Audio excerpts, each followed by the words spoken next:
Welcome to another edition of Don't Shoot the Messenger podcast. I'm your boy, Professional Sutton. And it's your boy, The Record Report. I'm so used to Chris G being here. I was real, waiting for her to say Chris G. I go last, man. Yeah, Chris man. G, man. We miss you, bro. Yeah, you know, and I'm gonna hold you down tonight, though. Yeah, definitely. Like I said, I started off, but not having my brother here, it felt weird. But he doing what he got to do, and once we get them sponsors, people, we gonna definitely be on. So if you don't know, you can follow us on our Facebook fan page, Don't Shoot the Messenger podcast. Also go on our YouTube channel, Professional Sutton. We're also on Twitter, Ryan-DSTM. And Instagram, yo. Instagram, on that gram, yo. We're on Instagram with Ryan-DSTM and Twitter, Ryan-DSTM1. True. So that's where we at. Before we begin, yesterday, was it yesterday or 2 days ago? Yesterday. I'm sorry. Yesterday. We had two legendary coaches pass away on the same day.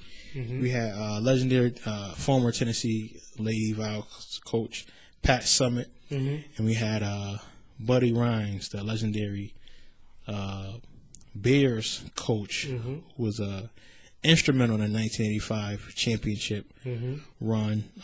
One of the best defenses of all time. Absolutely. Maybe the best. Yeah. Maybe the best. Definitely like the father of the 46 defense. When you talking about that defense, man, and he's just trying to stop it. I mean, he was old school. He's like, listen, you know what we're gonna do? How you gonna stop it? So I'll just start on Buddy. What he did. Start Buddy first. What Buddy he was did. Punching people in the face. Yeah, man. I mean, he one he got his own team. Yeah, he handled punches literally. If you see that Houston Oilers game, man, and he was swinging and but players love to play for him because he played with passion. When you play for a coach who had passion, it makes it different. Like I had a coach, his name was Coach LeCointe. What's up, Coach LeCointe? I mean, this guy, he looked like Suge Knight, straight up. I'll show you a picture. He looked just like Suge Knight. But the guy was nuts. But again, all in your videos. Yeah. All on the sideline. You know what I'm saying? But he pulled it out of you, and that's what Buddy was. Buddy pulled it out of you, and Buddy made you a better player. So when you look at the shenanigans that was going on with the Houston Oilers, but you never heard anybody say, "Yo, I hate the Buddy." Yeah. Because what he did for you as a player, and what he did for the 40s, for somebody to invent their own defense. Yeah. Again, like it's you have two coaches when you think about offense defense. You have Bill Walsh, West Coast, and you have Buddy Ryan's 46 defense. You know what I mean? So when you have your own defense, I mean that's speaking volumes right there, man. I mean, we look at it, especially with Buddy, man. You talk about the NFL has always had a lot of architects of the game, right? Yeah. So we talked about Bill Walsh. We talk about Tom Landry, the inventor of the 4-3 defense. Yeah. Talk about Coach Lombardi. Talk about, a lot of people, when you get to Buddy, and the thing that impressed me the most about it was not so much his work with the Chicago defense because, I mean, come on, man. Ron Rivera, Richard Dent, Mike Singletary. Yeah. When you refrigerator Perry, McMichaels. I mean, when you go down the line, even to coach a group of players like that and get the greatness out of those guys, you're talking about that 85 Bears team. I think on the defense, you have over 3 to 4 Hall of Famers, right? But then people. I mean, some of his best work, and you talk about his work with Houston too, but I think some of his best work was probably with Philadelphia. Yeah. You're talking about Reggie White, Jerome Brown, Seth Joyner, Eric Allen. Back, so that's when I had Randall Cunningham too. Yeah, man. Yeah. I mean, Buddy, what he's meant to the game, I think you saw that. I mean, if you look at the documentary that ESPN did with the Bears, I love it. Just seeing the emotion just on Mike Singletary's face alone. Yeah. When he couldn't even get through the letter that Buddy wrote back to his players because they stood up for him in the 81 season and saved his job. So, I mean, and then you talk about not only an architect, but somebody where the coaching tree that's associated with him is great too. True. I mean, first and foremost, you got to mention both of his sons. Yes. They're great defensive minds too. Say what you want about Rex Ryan. Say what you want about Rob Ryan. They do what they do. And they definitely got it from their pops. So, defense, yeah. Offense, And, you know, Rex ain't about that life. Nah. But, you know what I'm saying? I just think it was sad. Yeah. A sad day. I mean, for him to pass, and then, like we already talked about earlier, for Pat Summitt to pass, I mean, that's something. So, you know, prayers up to the Ryan family. Mm-hmm. You know, I know Rex is going to be extra motivated this season to do something special in Buffalo. That he has a chance to do something special with that team anyway. Yeah. Then he got his brother coaching. Yeah. So it's going to be something good, man. But, you know, sad to lose Buddy. Yeah. Sad to lose Buddy.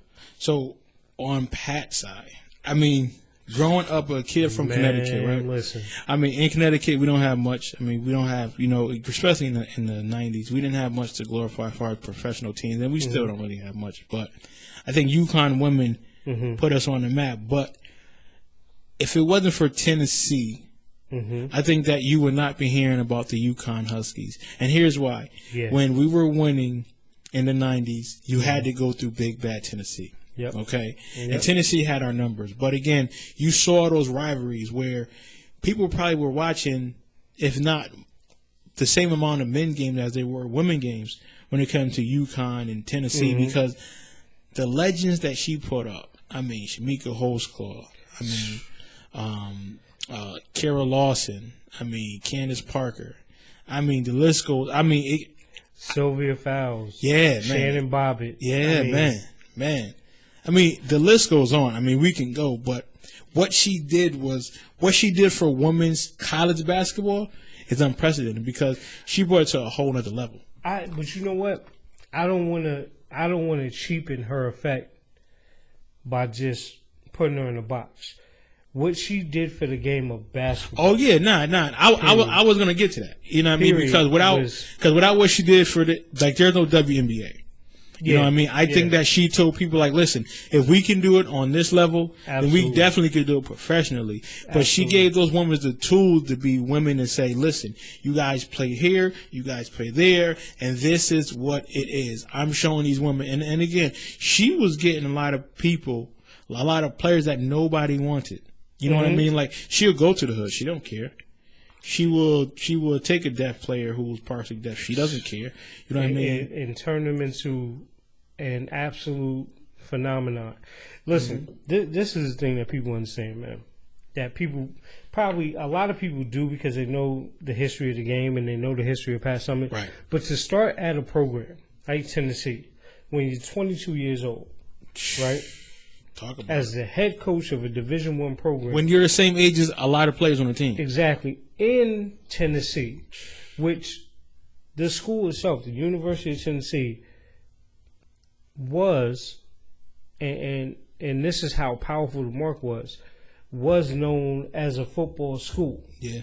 In the SEC.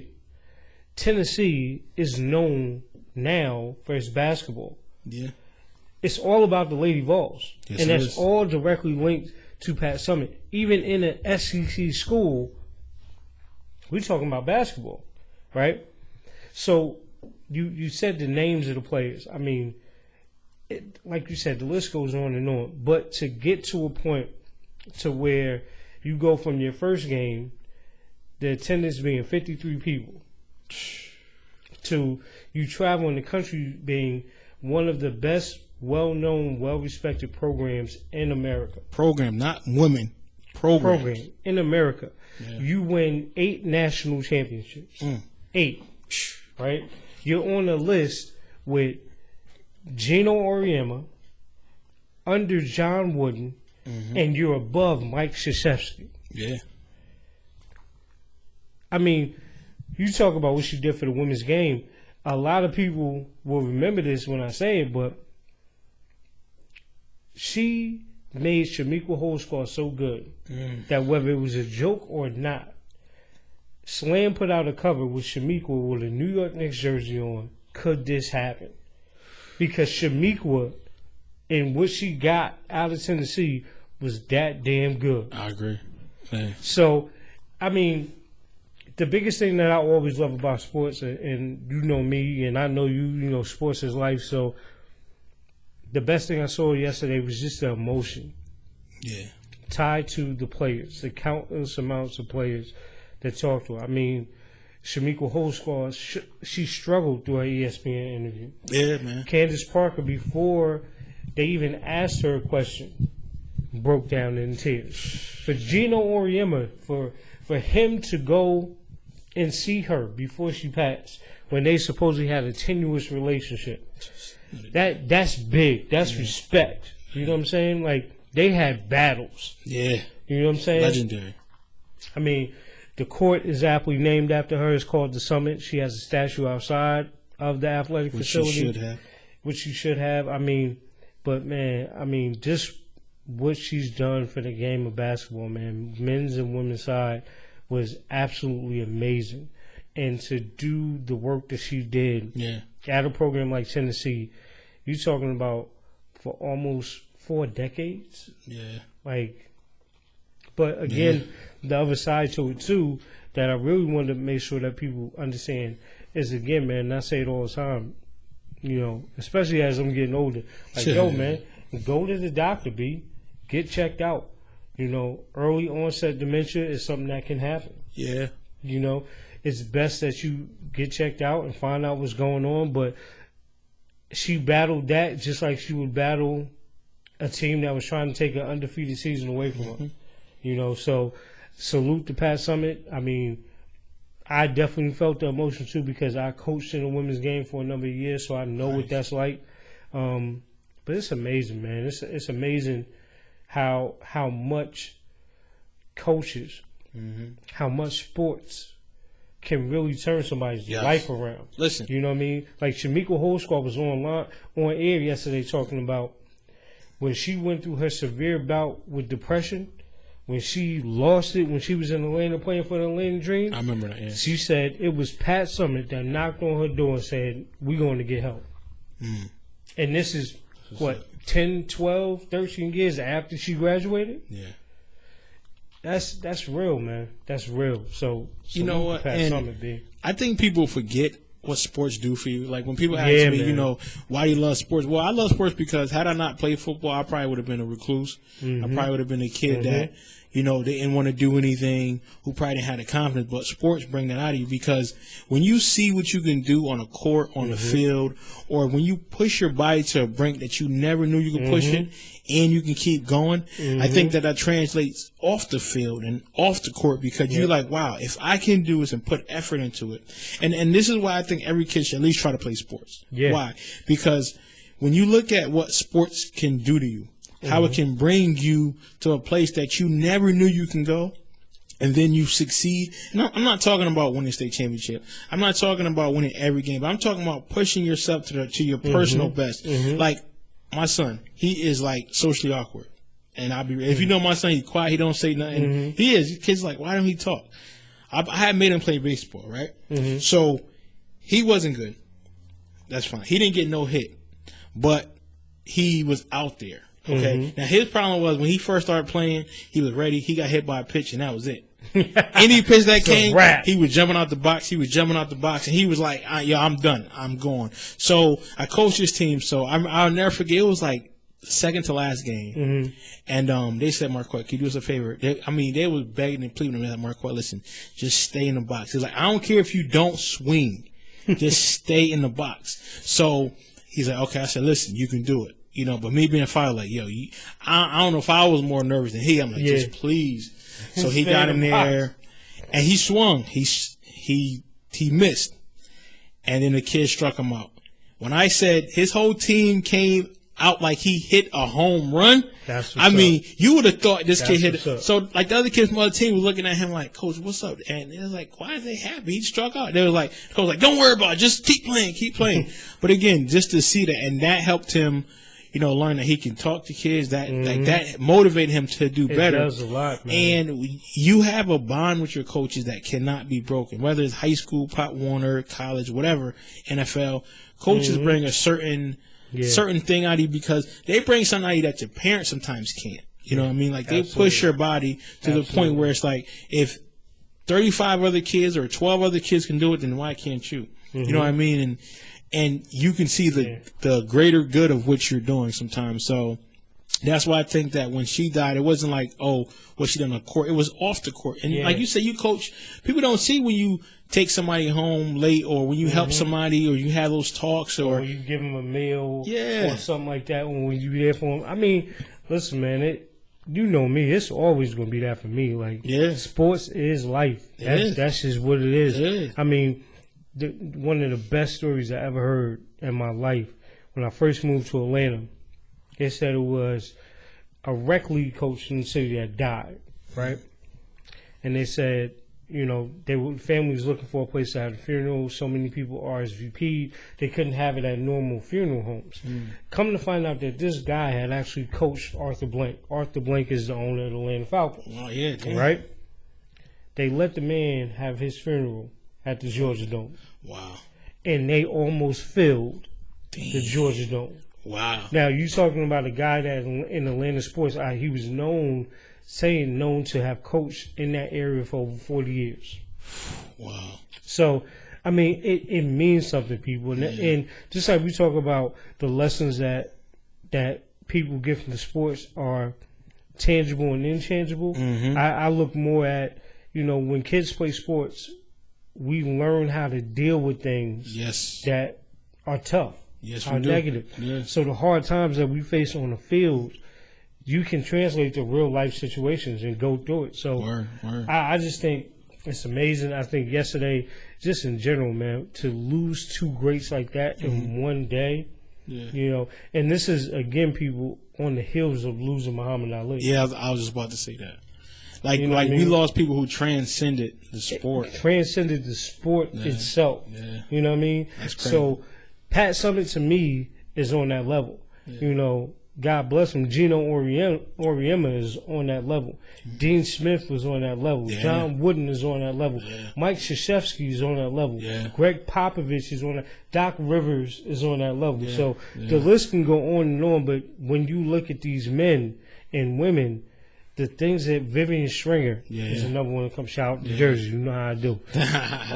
But Don Imus, what up? Yeah.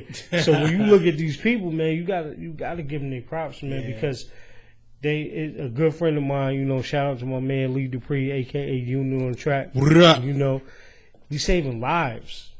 Yeah. You know, that's what happens. Yeah. You know, I was watching the Allen Iverson documentary, and nigga, where, right? And the one thing that stuck out about it was the story that John Thompson was telling, and he said that his mother went to Georgetown and was sealed a deal for him to sign him.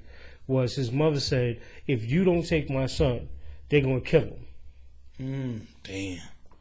Allen Iverson then follows that up when he's talking about it and says, that man saved my life. So you know what it is, people. We ain't just blowing smoke. This is what it is. This is real. So again, on a somber note, but at the same time, again, for me to see the emotion and reaction from all the lives that they touched was something special. Yeah. You know what I mean? So shout out to Pat Summitt. Shout out to Buddy Ryan. Rest easy, both of y'all, man, because definitely. I know that man upstairs told y'all when y'all got there yesterday, job well done. Yeah. And that's all you want to hear. True. So you want to hear guys say to you, job well done. So they have done what they need to do. Yeah, man. Yeah, it was definitely somber, but you know, like we said, we're gonna keep pushing, and you know, it's not about what happens on the court as much as it is off the court. Yeah, that definitely like to ever go to it. Speaking of off the court, we're gonna get into it real quick though, just real quick. So, just like a news flash, I was. You know, my godson, he been sending me stuff. Oh, see? This is why. No, listen. I'm talking about. Take the headphones off. Now, I'm talking about my fish. No, listen. I'm talking about my godson. He's 16. Oh. Yeah, see? I thought you was going. Nah. Because you know. Nah, I'm going to say that for next week. So, Yo, Chris, I was about to give him son. But, I mean, he is in this, though. I'm watching D-Wade. I'm watching Chris Paul, and I'm watching my godson chill out on boats and yachts and stuff like that. Listen, you called it months ago. He called it. If you haven't seen it, go check it out. So in later podcast, D-Ruck said, and I don't want to quote, but he said something to his standards like, LeBron is going to say, D-Wade, I came to your house, so now you're going to have to come do the favor and come to mine. I'm gonna leave that right there. And now and then in that same discussion, he said, "Well, listen, Chris Paul want to win too, so he's at the end. Why can't he go to Cleveland and try to win something?" Listen, I'm gonna start calling this man Negro Dimes. And everything that happened in the NBA has been falling in place. I know what I be talking about. People. Yo, do you know somebody that play in the league, man? Because you be dropping some jewels. Listen, man, I know what I be talking about, man. And I'll give you another one before we even get into the free agency. And I want to make sure we gotta have Chris here because I know he gonna drop some real jewels on y'all. But listen, understand this, and I've been said this, and this is why I like LeBron. He is a businessman, people. You said Business. it. You said it. You know what I'm saying? And what they have done. And again, you know what? I was doing some more research on it. I was like, yo, that couldn't have been like the first time that anybody said, like, yo, I want to play with my boys, whatever. Or anybody said, nah, I'm going to make sure this one club give me some money. So I went back. And you know what happened? I realized, I was like, yo, Jordan did the same thing that last run he had with the Bulls. Jerry Krause said, yo, we want to sign you to this deal, blah, blah, blah. Mike said, give me $33 million for 1 year. That's it. Yep. I ain't talking no more. Easy. We want to get it done, and that's it.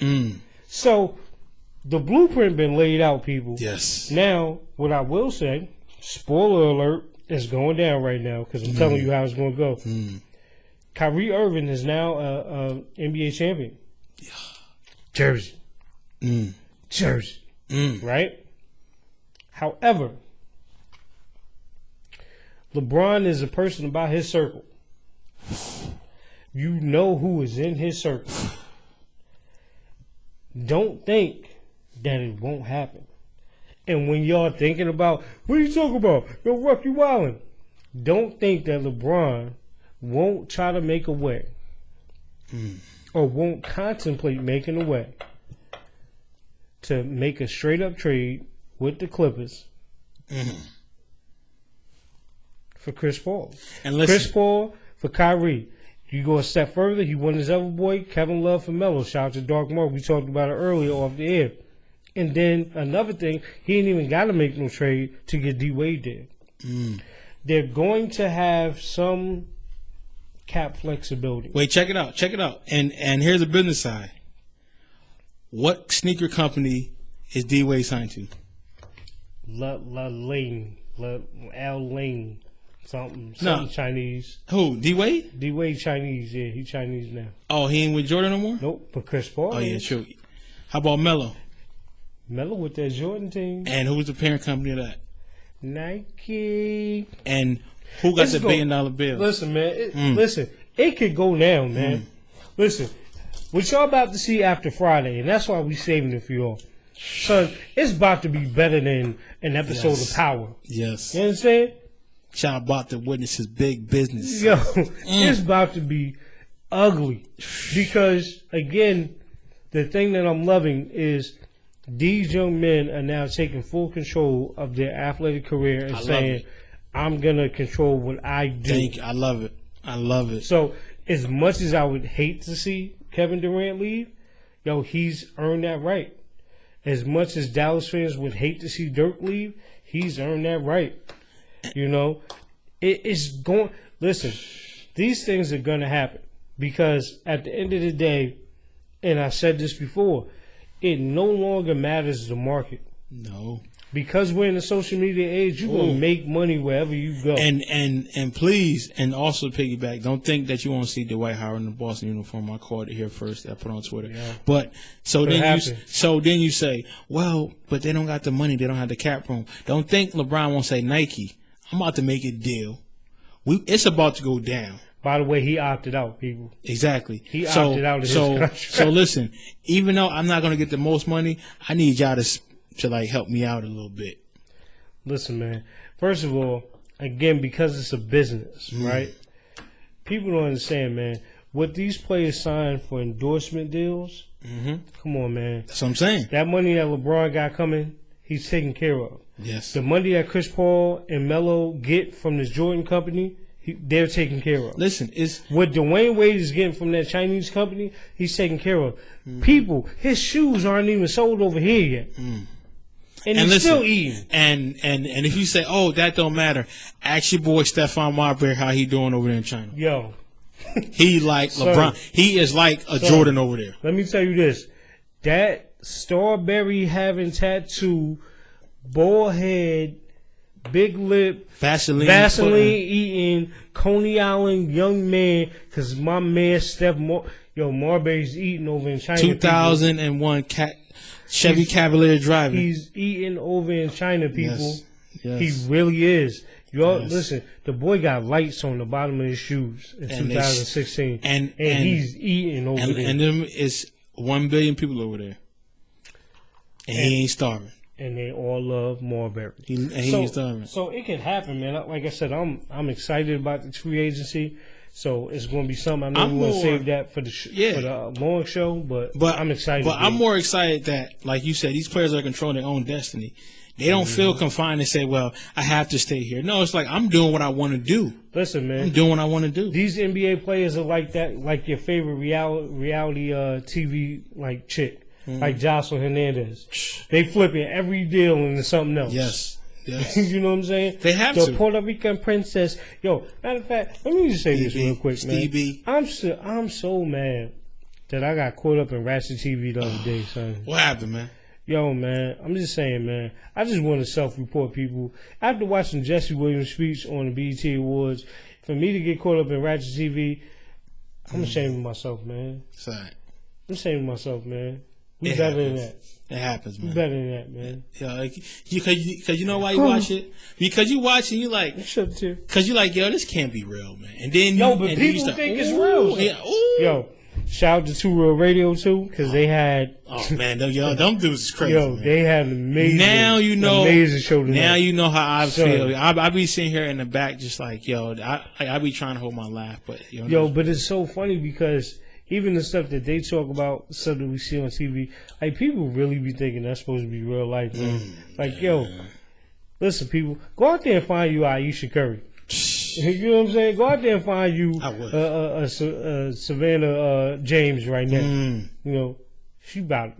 Yes. Go out there and get you a Jill Scott. Well, no, don't get Jill Scott because she mine. Don't do that. I'm sorry, baby. But you heard what happened. You already know what it is. You know, I don't care if she got married. Shut up. Don't talk about my baby mama like that. Hey, man. She might leave him for you. Listen, Jill, all I need you to do. You want to take a long walk? You want to get this long walk and this nice meal I got. And I'm guaranteeing you going to say it's big man season.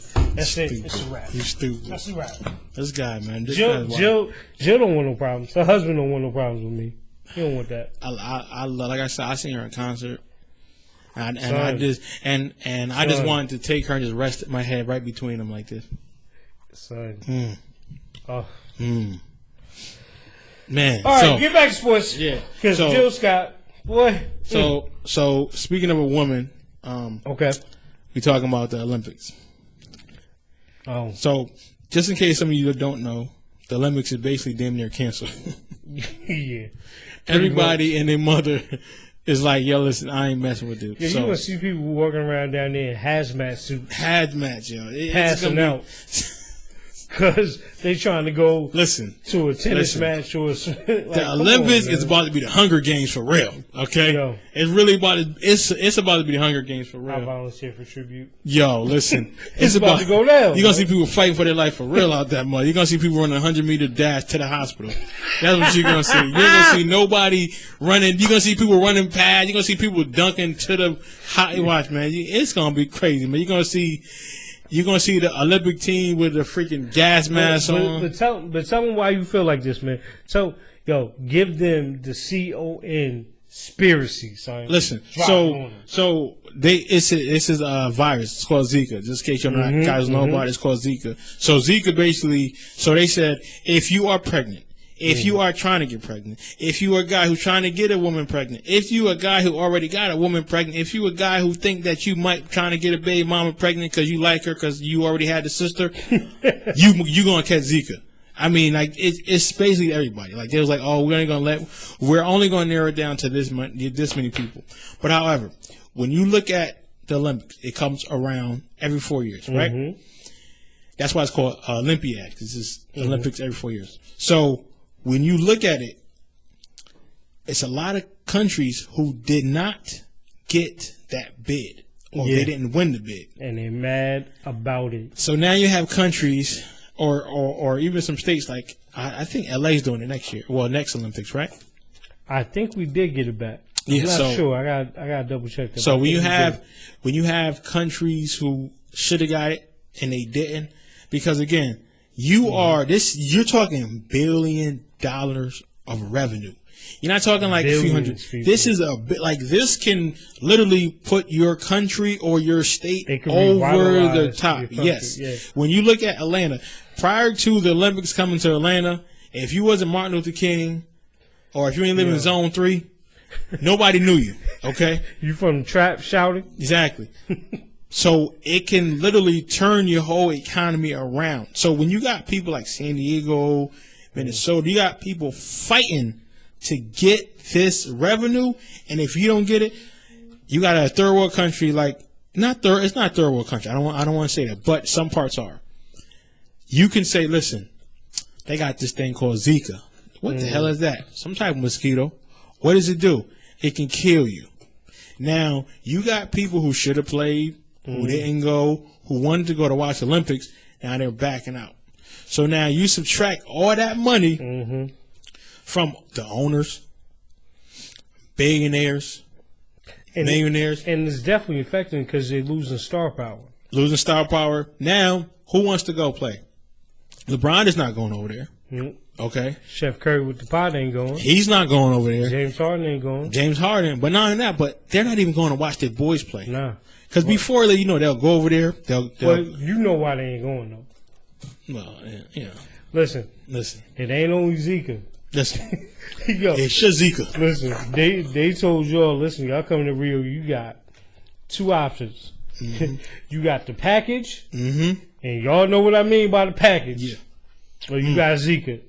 Pick your poison. Yes. Because there ain't no way that you going to Rio and seeing some of them things, and you really going to be over there the whole time like, nah, I'm good. Nah, I'm going to stay in my room. But but that's another thing. So when you're looking at the underground game of prostitution, of drug dealing, like somebody getting hurt. That's what I'm saying. Like that's affecting a lot of people because you got these people. So now, even if it's not LeBron, but you got LeBron bands who probably be over there trying to get 2 or 3 of them things, and he gonna pay some money. So now we got how many people play on the Olympic team altogether? What? 12. 12. So they're gonna have 15 on the roster. Okay. 12 will travel. So now again, you got 12 NBA players. Now, they're going to bring like 5 of their dudes with them. 5 or 6, okay? 5 or 6 times 12, okay? And then you got the coaches. That's damn near $1 million on tip drilling, weed smoking, and all types of ill shit going on right there. If you, listen, son, if you was in the Olympics, and you know you my man, I'm going. And you said to me, yo, going over to Rio. Listen. They got that Zika. Listen. They got that package. First of all, I'm going to tell you, and you my guy. I'm like, yo, Quet, for real, son?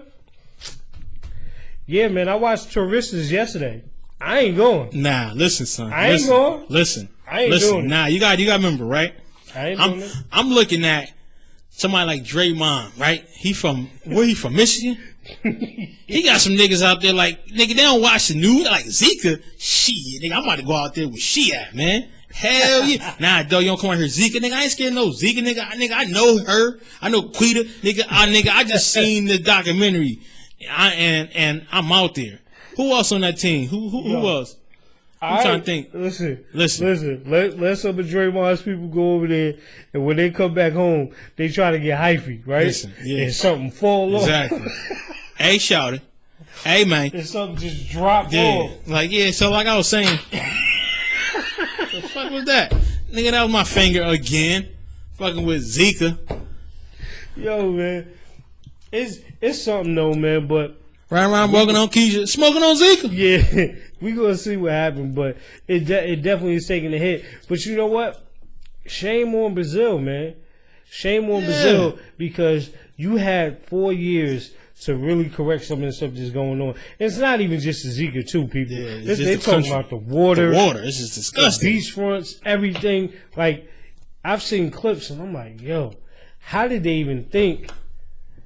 Nah, man. Mike Greenberg, like, I'm not going over there. I don't support it. It's crazy. But again, like I said, it's another country that didn't get that vote, and they're making sure that they plugging this like, yo, Zika's bad. Zika. Definitely. And nobody want to come. So now, when 10 or 12 years come around, you think they're gonna say Brazil want to be back in contention? Nope. You got a better chance of having that shit in Iraq than to have that shit in. And shout out to all my Latin American brothers and sisters. I love y'all. Shout out to my Latin American sisters. Love y'all to death. Shout out to my Latin American sisters. I'm sorry. Go ahead. If it happens, like, son, just the way things are in the world right now. Imagine if they said, "Oh yeah, we're gonna have the Olympics in Mexico." I'm out. I ain't going. Nah, I'm not. El Chapo, man, come on. He in jail, man. But now, man, do you think that the U.S.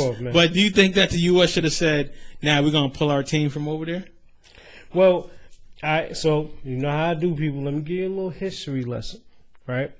So the only time that it's been like this, where countries have went to the Olympic Committee, the International Committee, and have said to them that they wanted to pull people out, was back in the day when Jesse Owens was going to run in the Olympics when they were over in Germany. Yeah. Because of everything that was going on over there.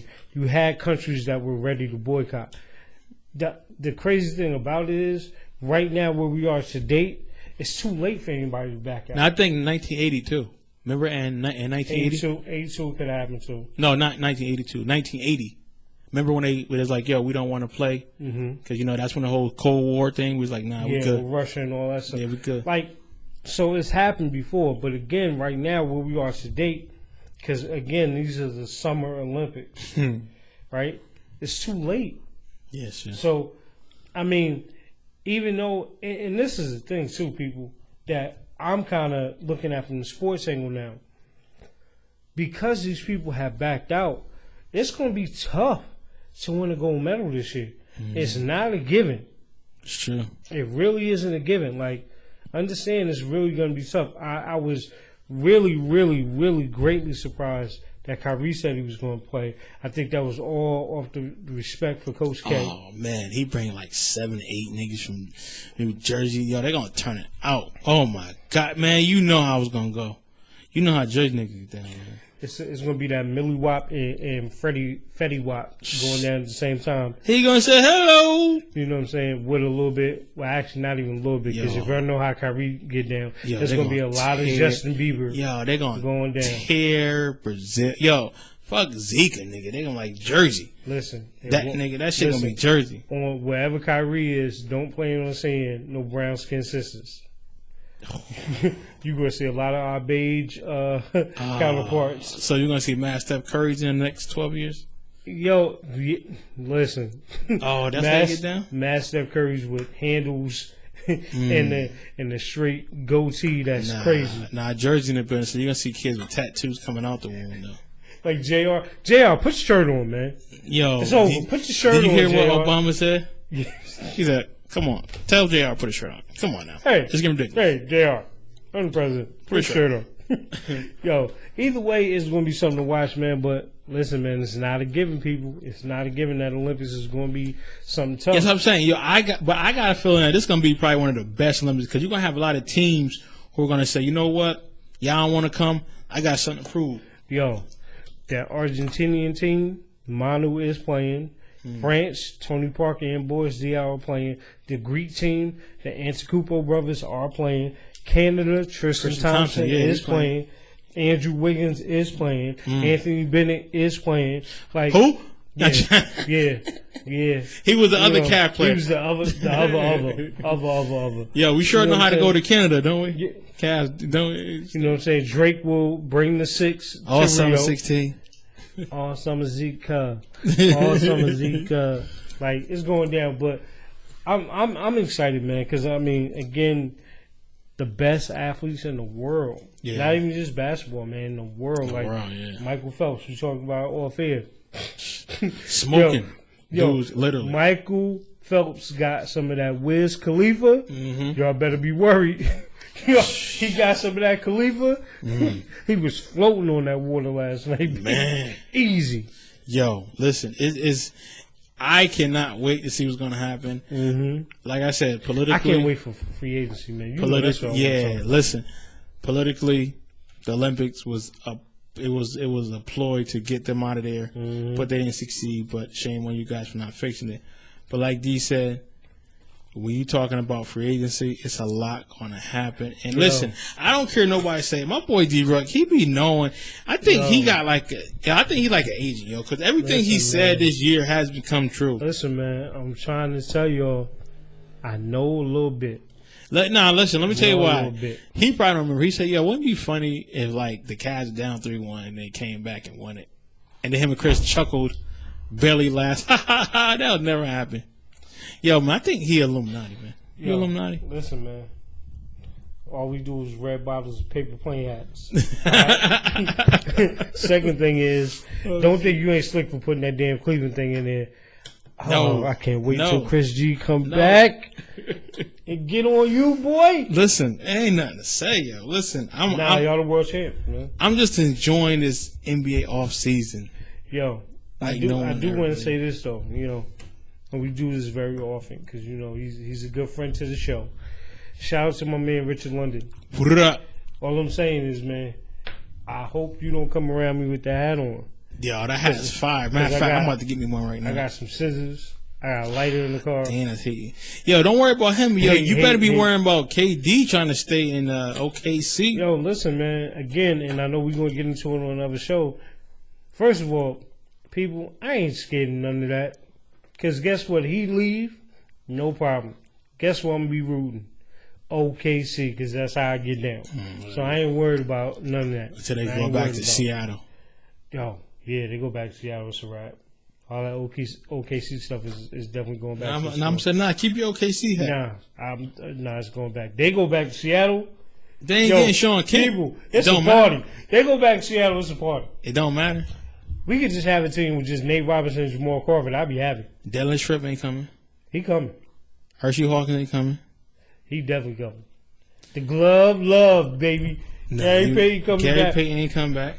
Look, Sean Kemp might not come back, but 17 of his kids could play for us. That's true, yeah. What was the dude with oh my God, what's Michael Cage with the J curl? Or he's that J curl? You running back to Michael Cage? Cage, son. Yo, the J son. He like a damn Mortal Kombat fighter back then. He had a mean J curl. Get over here. Diesel as hell, yo. Yo, but, it's gonna be something though. Bro. Yeah, it's gonna be something. I cannot wait. Yo, listen, the stuff we have in store is like it's just getting better and better. I cannot. And then football season's coming. Yo, we got a lot. It's a lot. But this is what I want to do. I need like 3 minutes. So people, America, I need like 3 minutes of your time. Go ahead. Right now, because again, we started the show talking about coaches, right? So I want to highlight somebody that is a good friend of mine, a brother. Of course, he's from Jersey, because that's how we do. But my man Sean Holmes, right? Hold on. Let me get this on. You gotta get it. I gotta shout out my man Sean Holmes, man. S. Dot, man, you doing it. Like back in the day in Orange, right? We had this guy's name was Ed Butler. Ed Butler would get like all the best basketball players around and take them to a basketball camp. Again, another coach that we had that really wasn't our coach per se, but he shaped a lot of what we do. My man S. Dot is doing the same thing with his Orange Angels basketball team. He's taking kids from the city of Orange. He's putting them together.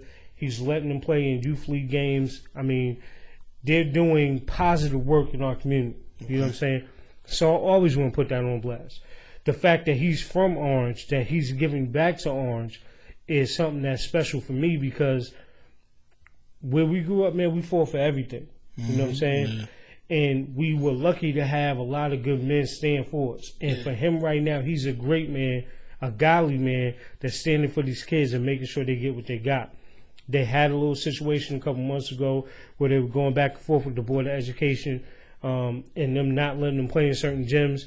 I think some of that has kind of got rectified, but what I'm doing and what I'm going to continue to do on the show, especially when we have opportunities, is continue to shout that out. Because if you in Jersey, if you know me, if you know him, yo, pour back into that man, because he's saving these kids' lives. Now, he's what's giving his name? them an opportunity. His name is Sean Holmes, and he has an Orange Angels basketball team. Orange Angels basketball team. Family for life up here, baby. Shout out to the Orange Angels basketball team. You can follow him on Facebook. He has the Orange Angels basketball page up there on Instagram. He's also at Orange Angels too. So check it out, man. You know what I'm saying? And especially if you from home, and trust me, in this show I'm tagging everybody from Jersey. So you can get mad if you want. I'm tagging everybody because we need to make sure that we show him that support. Whether it's a shout out on Facebook, I don't know. We're gonna get to a point where we do like a GoFundMe or something. I know I'm gonna try to give my brothers here at the show, and we're gonna try to make a donation. Like, we're gonna get some stuff done, man, because when we have people, when we have men in our community stepping forward, we need to be behind them and salute them through everything that they do. So, as that, I know you watching, bro. You know I got you, man. Orange all day, 07050 boys. That's how we get down. So, appreciate you, people. I just think D just shot out his gang. I didn't want to do this. He just shot his gang. I was going to wait. I almost seen some gang signs. Look, I'm just. I almost seen some gang signs. Thank you. I almost see some gang signs. It's an idea. Yeah, man. We gotta do that though, man. Because again, like it's a lot of people even in New Haven here that we in CT that we gotta shout out to. Because these people, man. Ty Richardson, what up, man? You know the impact that's made. Yeah, it's unbelievable, man. And for real, you talking about men that's helping to mold men. And in our community, man, I'm behind anybody that's trying to raise up a good man. So, like I said, you know, we can if you listening to now, you know, we definitely want to take some, you know, whatever you got, you know, we'll take a donation. I think that off the air, we definitely need to talk about that because we're gonna meet this week anyway. But we definitely should take up a collection and just give to your boys something. Because I think everybody should know about this, and that's why we're gonna keep our. That's right. Well, we do, even though we talk sports, we still do make charitable contributions. Like for my whole high school, they were selling jerseys, so the money that was raised for the T-shirts that I was selling, that we were selling earlier, that went to them. You know, just something just to help out. Yeah, you know, man. in anything, we don't care if you're white, black, green, yellow, whatever you're doing that's positive. We on the train. That's why it's called Don't Shoot the Messenger, because you can't shoot the messenger. You can't shoot the people that's trying to make a difference in people's life. And that's what we do. Like, I don't care when we get big or not. Like, we're gonna tell them, listen, this is what we stand for. If you don't like it, then you can keep your money. Will it be a hard blow? Damn right. But however, we gotta stay true to ourselves. Like, we can't walk that walk, B. We can't let somebody monetize us and put us in a box where we're not being who we are. Now, listen, we don't mind changing some of what we say and how we say it, but we're going to say it. You know what I mean? Like we make sure it's heard. We might can't curse, we might can't use certain words, but we still going to say, listen, this is what we represent. And if you can't accept that, then we can't be a part of what you're talking about. So that's right. We definitely going to keep that. And you know, shouts out to S. Dot, as you call him. And he can definitely come up here and, you know. Oh yeah, we definitely going to get him on the show. We definitely going to get him on the show. Anything that's positive, anything that's positive, please, man, bring him up here, man. You know, we trying to do our thing, man. You know, because like you said, without guys like him, there is no us. Yeah, there is no us, man. You know, without guys like him, you know, it's going to be hard pressed for us to find a real future. You know, without the guys that helped us, we're not able to stand in the gap like we supposed to. Right. You know what I'm saying? So again, for me, for people that's about rebuilding our community, and understand this, people, when I say our community, I'm not just talking about the black community, the Latin community. I'm talking about everybody. Yeah. Listen, man, you know, God walked for all of us. So we all need to get better. Word. You know what I mean? So that's the mission, man. And especially however we can deliver it over this platform, whatever. And trust me, it's not just here. Like, we out here working. Yes, we are. You know what I'm saying? So y'all, people that know us, know us. Y'all know how we get down, so you know we out here working. So why not shout out another man that's doing the same work, and he's been doing it for years, and it's not a paid position. And You know how it is working with kids and everything. You know how it is firsthand. A lot of times what we do, even whether it's just working with a kid or being a coach, it's a thankless position. Mm-hmm. And it's not something that people make a lot of money off. They do it because they have a love and a passion for what they're doing. Yes, sir. So I'm going to big my man up all day. And again, he from Jersey. Got to. Jersey. Got to. But we definitely about to wrap it up. We had a great time, but like I said, it feels empty without my boy Chris. Yeah, man, we need Chris, man. But whatever we gotta do, we got, like Chris said. He said, "Yo, the show must go on." Yeah, but man, he we will definitely be here. gonna hold it down. But before we get out of here, speaking of boys holding it down, man, shouts out to the Cleveland Cavaliers, man, on a great season. If you ain't watched that parade, you should watch it. 1.5 billion people in the city of Cleveland. Man, it was great. Let me just say this, man. The only reason I just didn't get up America is because Chrissy ain't here. And because this is my guy, I don't want him looking crazy on camera by himself. Nah. So I'm going to sit here. Nah. I'm going to take one for the team. They did that to LeBron, man. That's all right. I'm used to it. Yo, tell your boy to stop wearing them dad hats, man. He's too young to be doing that, man. Listen, and he don't have the head for that. But his edge up ain't too young, okay? Listen, LeBron he got an old edge up. Listen, LeBron was like one of them girls from around here that went to the Dominicans one too many times. His edges is going. Listen. Bro, they got no edges. That hat he wearing is about to be something because it got like a little Kermit the Frog. Yo. You know what I'm saying? He's saying something, man. He's saying with his barber at with that Yaki number 57. Yo, leave my godson alone, man. What your godson do? Oh, you need to brush his hair. That's he out of here. Like I don't pay your light bill? Yes, he is. Go, man. In the show, man. Here. In the show. Yeah. This your boy, Professional Sutton, the world's greatest amateur. It's your boy, The Work Report. And even though he's not here, your boy, Chris G. That's right. Tune in every week. Professional Sutton YouTube channel. Like us on Facebook, the Don't Shoot the Messenger podcast. Instagram, Ryan-DSTM. Yep. And Twitter, Ryan-DSTM1. Check out that website, too, man. In yes, case you missed something. Because I'm telling you, man, I'm like Charles Barkley. LeBron James. So you said it, not best me. Player. There you go. But I'm just like Shaq called him Chuck Radamus. It's Jersey Radamus right there. There you go. I know there what you go. it is. Let's go. The Shadamus. Peace, people. One.